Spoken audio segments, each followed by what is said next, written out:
Mesdames, Messieurs, chers collègues, chers amis, chers élèves, nous lançons aujourd'hui un cycle de 4 conférences, comme je vous l'ai expliqué ce matin, qui correspond aux 4 grands enjeux que l'École centrale de Casablanca s'est donné cette année pour fonction de développer et de travailler dessus. Vous savez que ces conférences inaugurent un certain nombre de sujets qui ont été proposés par les entreprises sur lesquels vous travaillerez.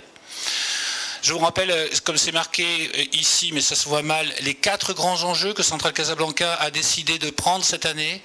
Le premier d'entre eux est celui des transformations d'entreprise, que nous allons démarrer aujourd'hui, le management de la transformation des entreprises.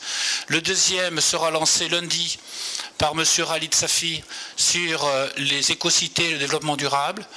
Le troisième sera lancé la semaine prochaine par Moustapha Bakouri, qui est le président de Mazen, sur le thème des énergies. Et le dernier, comme je vous l'ai dit ce matin, sera lancé sur le thème de l'entrepreneuriat social par M. Jean-Marc Borrello, qui est le président de SOS Group, une grande entreprise à vocation sociale. Alors, je ne vais pas parler très longtemps parce qu'on n'est pas là pour moi, surtout que vous m'avez eu 3 heures ce matin, c'est déjà beaucoup quand même. Donc simplement, je voulais peut-être en quelques mots redire la façon, pour bien préparer M. Drissi qui est là, la façon dont je me suis permis de vous présenter l'entreprise ce matin, de façon à ce qu'il soit conscient de nos insuffisances. Je vous ai dit que le mot entreprise est un mot qui est né il y a maintenant 6 siècles, qui veut dire prendre entre ses mains, qui présuppose qu'il y a quelqu'un à un moment donné qui a décidé de prendre en main quelque chose, que probablement cette personne-là a vu ce qu'il avait en main fondre et donc couler. C'est peut-être de ce moment-là qu'est née la notion d'une entreprise qui coule et qu'il a donc décidé d'en faire quelque chose et donc de former une entreprise. Puisqu'aussi bien, si on ne fait rien de ce qu'on a entre les mains, il y a peu de chances que ça prenne forme. Il a donc probablement décidé de former cette entreprise, et comme vous le savez, comme je vous l'ai dit ce matin, le monde est séparé en deux. Il y a des droitiers et des gauchers. Quand on prend quelque chose entre les mains, parfois on pousse un peu plus avec la main gauche, si on est gaucher, un peu plus avec la main droite, si on est droitier. Je pense que cette façon de faire, qui n'est pas très chirale, a entraîné nos sociétés pendant 2 siècles sur un certain nombre de sujets, une façon de voir les choses, plutôt poussée à gauche, plutôt poussée à droite. Dieu merci, aujourd'hui, cette chose-là est en train de, paraît-il, me semble-t-il, de changer, puisqu'on parle maintenant non plus de former des entreprises, mais de transformer des entreprises. C'est-à-dire, comme vous êtes, vous, des ingénieurs transdisciplinaires, aller au-delà des disciplines, et peut-être là, aller au-delà de la forme que l'on donne aux entreprises. C'était simplement peut-être pour redire à nos amis la façon dont, très naïvement, nous avons ce matin abordé cette question. Alors, monsieur Amar Drissi, c'est dit ici, est chargé d'un très fort bagage, titulaire d'un MBA de New York, d'un doctorat de l'école polytechnique, d'un doctorat de 3e cycle en sciences sociales de l'université de Paris 10. Franchement, on pouvait difficilement mieux partir. Mieux partir pour occuper un très grand nombre de postes qu'il a occupés, administrateur et directeur général des charbonnages du Maroc. Et également, il a mis en œuvre une restructuration majeure qui a fait date au niveau sur lequel il y a eu un grand nombre de publications. Et puis, il a occupé différentes fonctions successives, vice-président de Citibank, directeur général d'un certain nombre de filiales qui l'ont amené sur des grosses restructurations. Il a été Chief Executive Officer de Dubai Industrial, et puis, évidemment, directeur exécutif à l'OCP en charge du pôle industriel. Il est aujourd'hui président de Maghreb Steel, si je ne me trompe pas. Directeur général, excusez-moi, c'est pour ça que je posais la question, je ne veux pas commettre d'impair. Je vous demande d'accueillir M. Amar Drissi. Bonjour à tous et merci d'être là, merci d'être venu. Merci d'essayer de m'écouter et de m'entendre. Je voulais d'ailleurs commencer par une question peut-être un peu naïve. Je ne sais pas si vous connaissez la différence entre une des différences entre le Japon et le Maroc. Est-ce que quelqu'un a une idée d'une différence entre le Japon et le Maroc? C'est un mot, un simple mot.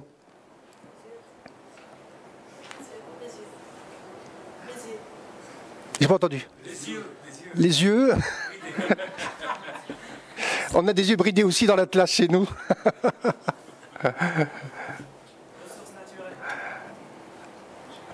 Beaucoup plus simple que ça. La langue, oui.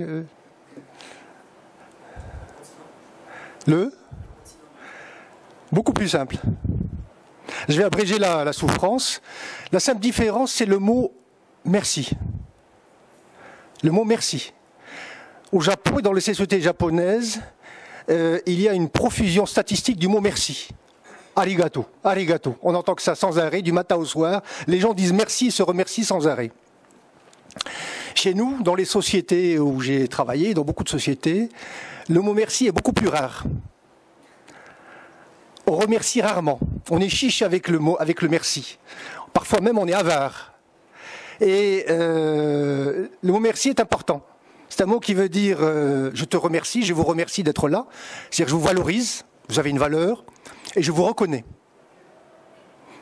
Gardez ça en tête, on verra ça tout à l'heure.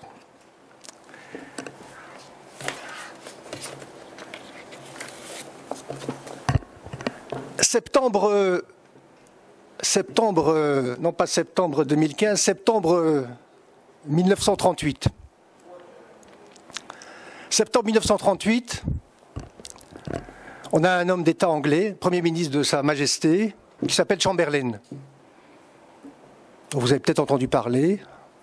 Alors Chamberlain, c'était le Premier ministre anglais en 38-39, juste avant la Deuxième Guerre mondiale. Et Chamberlain revient donc en septembre 38, il revient à Londres. Il revient à Londres avec un bout de papier dans la main.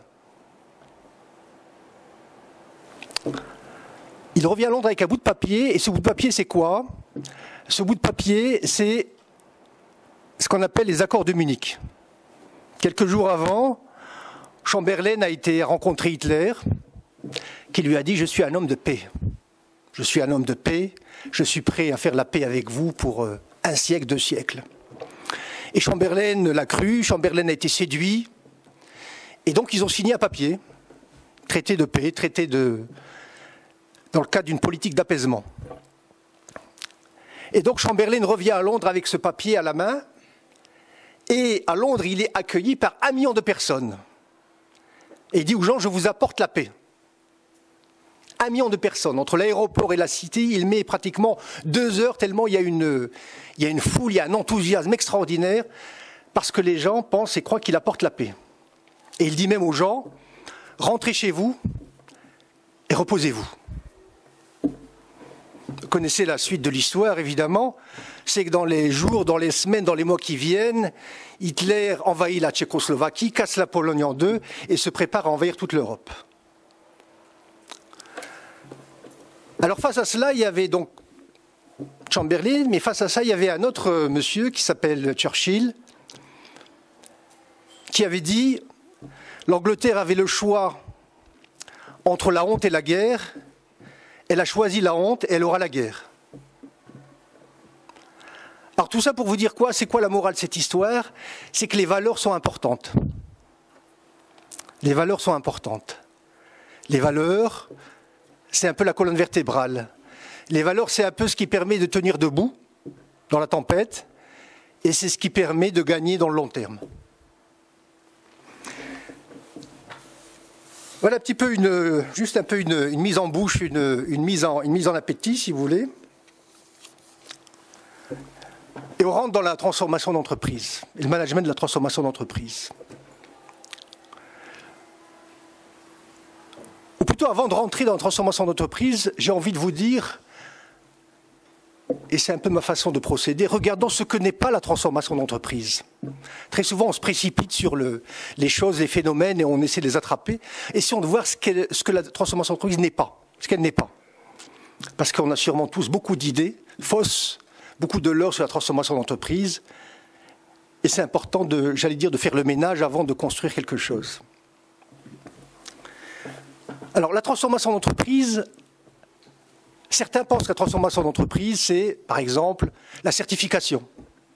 Il y a des normes, ISO 9000, ISO 14000 sur le management environnemental, ISO 26000 sur la responsabilité sociétale. Certains pensent que la transformation d'entreprise, c'est quand on est certifié. D'autres pensent que la transformation d'entreprise, c'est d'avoir un nouveau logo, de changer de logo. Vous avez des entreprises, à droite à gauche, ici, qui changent de logo. D'autres qui pensent que la transformation d'entreprise, c'est d'avoir un nouveau siège. des entreprises qui ont des nouveaux sièges depuis quelques années, quelques décennies. Vous les connaissez toutes. Sièges rutilants, high-tech. Certains pensent que la transformation d'entreprise, c'est arriver et puis mettre un nouvel organigramme, une nouvelle organisation, faire de nouvelles procédures, empiler les procédures, faire ce qu'on appelle des manuels de procédures, gros comme des bottins.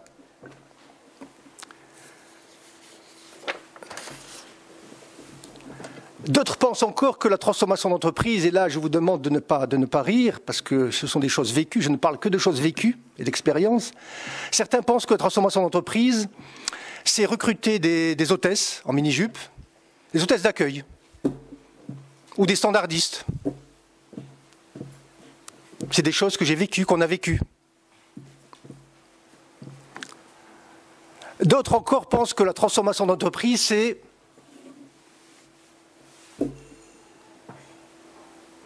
ce qu'on appelle les moi-je. C'est-à-dire, pour transformer une entreprise, il suffit d'avoir un Kim Il-sung de l'entreprise, un Kadhafi d'entreprise, quelqu'un qui a un ego aussi large que cet immeuble ici, et que ça suffit, qu'on va avec ça transformer l'entreprise. D'autres encore pensent que l'entreprise, la transformation d'entreprise, c'est tout simplement, il y a un bouton, on presse, on appuie, et l'entreprise est transformée. Ce qu'on appelle une entreprise presse-bouton, une usine presse-bouton. Yaka. Yaka, il faut qu'on.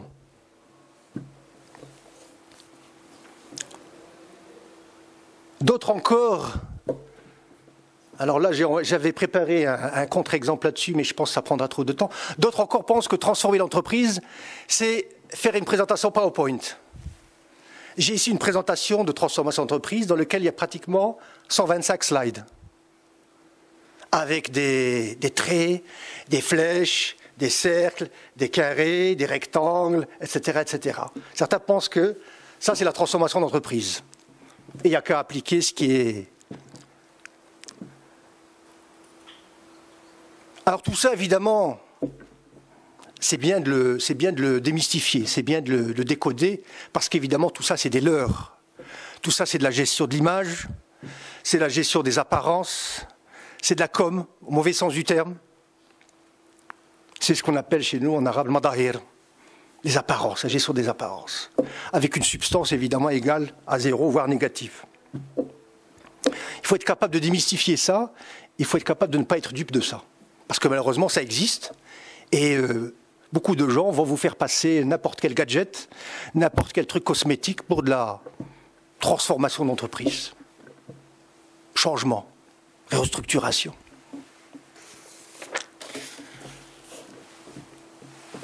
Alors c'est quoi exactement la transformation d'entreprise? Et c'est quoi le management de la transformation d'entreprise? Puisque là il y a deux concepts. Comment on fait? Comment on fait pour transformer une entreprise? Ben d'abord je ne répondrai pas à cette question comment, parce que ça c'est la tentation, c'est d'aller tout de suite vers le comment. C'est quoi? Comment on fait? Comment on fait? C'est quoi? Quels sont les outils? Quelles sont les techniques, les tactiques, voire, pour transformer une entreprise? Ça, c'est la première tentation, c'est d'aller tout de suite vers le comment. La première question que je me pose et qu'on se pose et qu'on doit se poser lorsqu'on veut transformer une entreprise, c'est pourquoi?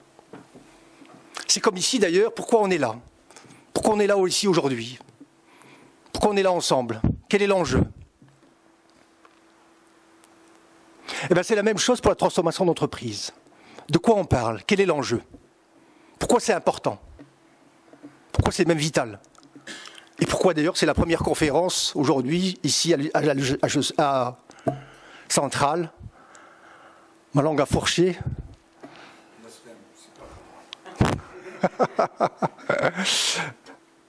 Pourquoi c'est important et pourquoi on en parle ici aujourd'hui?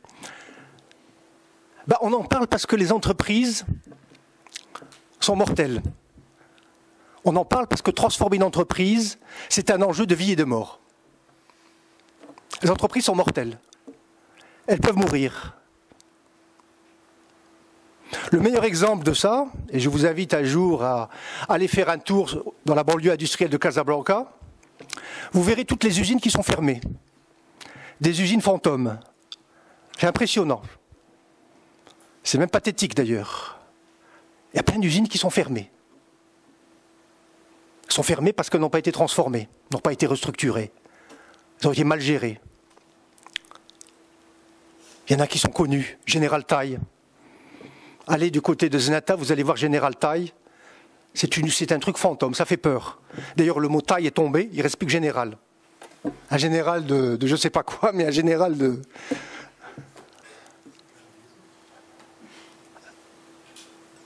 Donc, transformer les entreprises, pour les garder en vie, c'est fondamental. Parenthèse d'ailleurs, et je ne voudrais pas évidemment...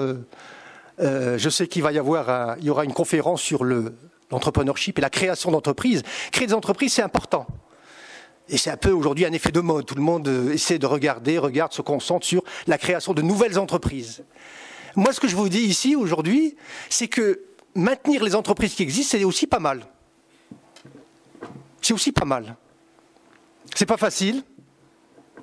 C'est pas toujours gratifiant. C'est même ingrat parfois. C'est moins glamorous, comme on dit en anglais, que créer une nouvelle entreprise. Mais créer l'entreprise et maintenir les entreprises qui existent, c'est vraiment vital. Parce qu'évidemment, maintenir les entreprises qui existent, c'est maintenir les emplois. Et autour des emplois, c'est maintenir tout l'écosystème, tout le tissu industriel, social, sociétal, économique qui existe autour. Donc ça, c'est l'enjeu, c'est le premier enjeu. C'est la première réponse à la question pourquoi la transformation d'entreprise. Pourquoi c'est important? C'est important parce que c'est vital.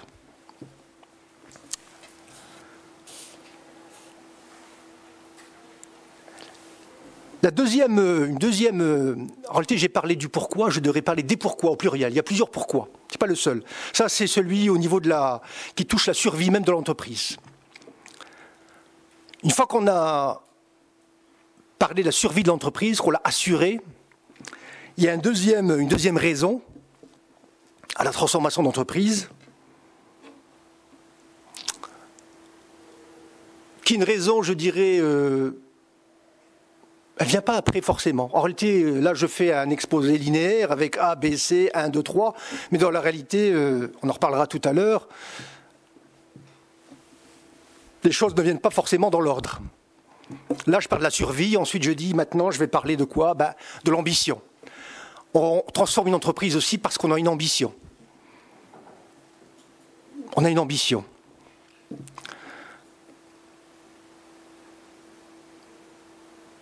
Je prends l'exemple de la société qu'on est en train de transformer aujourd'hui avec les collègues, j'ai invité des collègues ici à venir, parce que je ne suis pas ni Kim Il-sung ni le Kadhafi d'entreprise. J'ai une équipe qui travaille et qui est grandement responsable de cette transformation.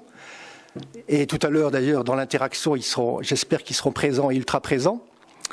Et donc, quand on transforme une entreprise, donc, il y a bien sûr un objectif de survie, mais il y a aussi une ambition. Je dis souvent, on n'est pas là simplement pour bricoler, raccommoder les morceaux, et puis on fait un job alimentaire, etc., etc. On a une ambition. À Maghreb Steel, par exemple,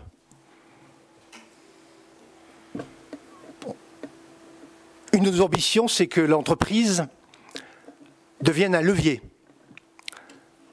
économique pour le pays, qu'elle devienne une fondation pour ce qu'on peut appeler le projet Maroc Industrie. Si on est sérieux sur le Maroc et sur l'industrie au Maroc, il faut de l'acier. Maghreb Steel fabrique de l'acier. C'est une aciérie, une usine de sidérurgie. Et donc notre ambition là, c'est de se dire, nous, on va contribuer à la construction des fondations de ce Maroc industriel. Ça, c'est une ambition. On se dit aussi, on a envie d'être un acteur mondial. Aujourd'hui, par définition, la sidérurgie, elle est mondialisée, donc il ne s'agit pas simplement d'être le numéro 1 chez soi, mais en réalité, il faut tout de suite d'emblée être un acteur mondial. Donc, on a un objectif d'être un acteur mondial, d'exister au niveau mondial.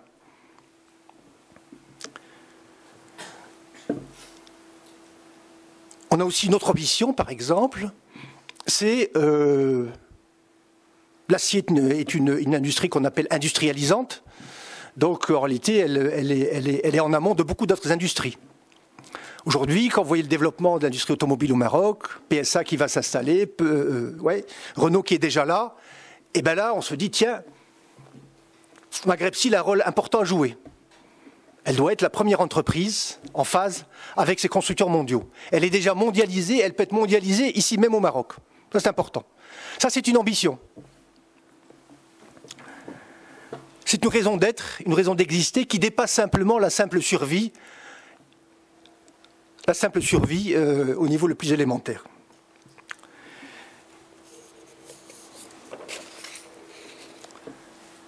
Dans cette histoire d'ambition, il peut y avoir aussi autre chose. Il y a un deuxième sous-ensemble qui est en réalité un problème d'identité. De même qu'en tant qu'individu, on a envie d'être quelqu'un. Ben, j'ai envie d'être quelqu'un. Vous avez envie d'être quelqu'un. Vous êtes vous-même, vous avez envie de devenir quelqu'un, de devenir important, de compter. C'est un problème d'identité. Et donc on a envie de faire comme des gens qu'on admire, qu'on met à un certain niveau. On a envie d'être comme un certain nombre de ce qu'on appelle en anglais role models, des modèles. Je fais souvent une expérience à Maghreb-Sil, je suis prêt à la refaire ici, je suis convaincu du résultat. Je vais vous poser une question à laquelle vous allez pour une fois répondre sans réfléchir. Je vous demande de ne pas réfléchir. Vous réfléchirez plus tard dans vos cours. Là, si je vous dis, vous avez le choix entre être l'Allemagne et la Grèce, qu'est-ce que vous répondez? L'Allemagne. L'Allemagne. L'Allemagne, bon Dieu.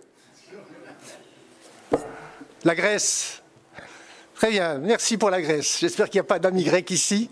Il n'y a rien de péjoratif dans ça. Je veux dire, dans la vie, les sociétés, dans la vie individuelle, dans la vie tout court, on a envie d'être comme un certain nombre de modèles qu'on a.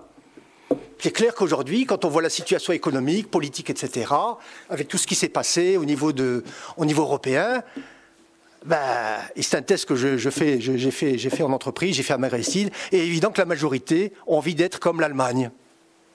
Pour un tas de raisons qui sont faciles à comprendre, qui n'ont aucun rapport avec des choses racistes ou raciales. C'est tout simplement que l'Allemagne, elle est là, que la Grèce, elle est là. Voilà. Et que le Maroc aussi, il est là, d'ailleurs.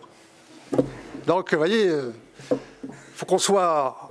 Ça fait partie aussi c'est une valeur importante, le langage de vérité. Quand je dis on est là, et que l'Allemagne est là, c'est la vérité. Je ne peux pas dire le Maroc, il est en train d'arriver là. Non, c'est faux. Le Maroc, il est là. Voire même là. Vous voyez ce que je veux dire? Ça, c'est le langage de vérité. C'est comme ça qu'on avance. Alors, toujours dans les raisons d'être de la transformation d'entreprise, donc on a parlé de la survie, on a parlé de l'ambition. Il y a aussi toujours on a envie d'être, on a parlé aussi de l'identité, c'est important. On a envie d'être quelqu'un, chacun d'entre nous a envie d'être quelqu'un. Et la société aussi a envie d'être quelqu'un, parce qu'une société, c'est aussi une entité. Il y a aussi derrière toute transformation d'entreprise, il y a aussi un désir très personnel, un désir, pas seulement de devenir quelqu'un, mais un désir. Moi, je vais vous parler de mon désir dans ces transformations d'entreprise que je fais quand même depuis... J'ai eu beaucoup de chance, vous savez, dans la vie, je vais vous dire pourquoi. Je n'ai eu que des entreprises en difficulté, tout le temps. Tout le temps, sans arrêt. Je me suis dit, un jour, on va me proposer une entreprise qui marche, qui fonctionne. Voilà, à la CEF, je n'ai que des entreprises où il y a des problématiques. Mais je me rends compte en réalité que c'est un cadeau. C'est un cadeau. C'est un cadeau qu'on m'a fait. Ça a été ma manière à moi d'apprendre et de me développer. Et on y reviendra tout à l'heure. La difficulté, l'adversité est un cadeau qu'on vous donne, à condition de le décoder, de le comprendre. Et bien sûr, de rester debout. Et on en revient aux histoires des valeurs. Et donc, quand je regarde un petit peu mon désir, moi, qu'est-ce qui me fait bouger? Qu'est-ce qui fait que j'ai envie qu'est-ce qui fait que ça me plaît de transformer des entreprises? Et chacun peut-être s'y reconnaîtra ou pas, chacun a un désir très personnel, parfois qui est parfois même inavoué. Il y a l'ambition, bien sûr, etc., l'identité, etc. Mais il y a aussi, et je parle là pour ma propre gouverne, ça me fait plaisir de nettoyer. J'aime bien nettoyer. J'ai du plaisir à nettoyer. J'ai du plaisir à nettoyer la saleté. J'ai du plaisir à nettoyer le désordre. J'ai du plaisir à nettoyer la pagaille, bas, fondant. J'aime bien nettoyer ça. Ça, c'est mon désir très personnel. Parce qu'on a toujours tous un désir très personnel lorsqu'on transforme une entreprise. On n'est pas un fonctionnaire de la transformation, non. On ne s'improvise pas fonctionnaire échelle 10 de la transformation d'entreprise. Voyez. Donc il y a toujours un désir très personnel qui fait que je suis là où je suis, on est là où on est, et l'équipe qui est là avec moi, ils sont avec moi aussi parce que je suis sûr, je suis persuadé qu'ils ont aussi un désir très personnel de faire quelque chose dans cette entreprise. Alors, on a parlé de l'enjeu, du pourquoi, du premier pourquoi, du deuxième pourquoi. Il y a un autre pourquoi, de rang 2 ou de rang 3, je ne sais pas. Tout ça cascade, évidemment. Lorsqu'on transforme l'entreprise, évidemment, on a aussi des objectifs. C'est important. L'ambition, c'est très bien, mais l'ambition, elle est à un certain niveau. Elle est relativement stable. Mais en dessous, il faut traduire tout ça concrètement. Et donc là, on arrive à des objectifs, des stratégies. Là, ça peut être, par exemple, puisque on est dans le cas de Maghreb Steel et c'est le cas dans lequel on est aujourd'hui, on a comme objectif cette année, en fait, début d'année, sur l'année, d'abord d'arriver à un équilibre opérationnel. C'est la performance économique. On a comme objectif aussi d'abaisser des coûts de revient, d'être des coûts de revient compétitifs au niveau mondial. Parce qu'encore une fois, l'arène dans laquelle on est, elle est mondiale, elle est mondialisée. Il ne faut pas choisir simplement de jouer dans la petite cour de récréation dans laquelle on est ici. On peut avoir comme objectif aussi, et là, c'est celui de la qualité.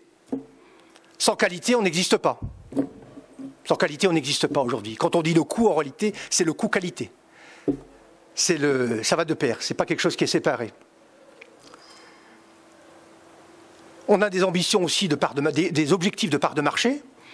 Ça, c'est important. On a des objectifs de travailler avec des grands au niveau mondial, etc. Donc tout ça fait partie donc, du troisième niveau, si vous voulez, de pourquoi transformer l'entreprise. Pourquoi la restructurer. Pourquoi la transformer. On verra tout à l'heure la différence entre les deux. Et tout ça est cascadé, décliné, etc. On y reviendra. Tout ça, ça fait partie du pourquoi, des raisons d'être, de transformer l'entreprise. Alors là, on en arrive maintenant au comment, c'est-à-dire, une fois qu'on a dit ça, on se dit, ouais, mais comment faire tout ça? Comment, par où on rentre? Quelle est la prise? Quel est le entry point, comme des Américains? Quel est le point d'entrée dans tout ça?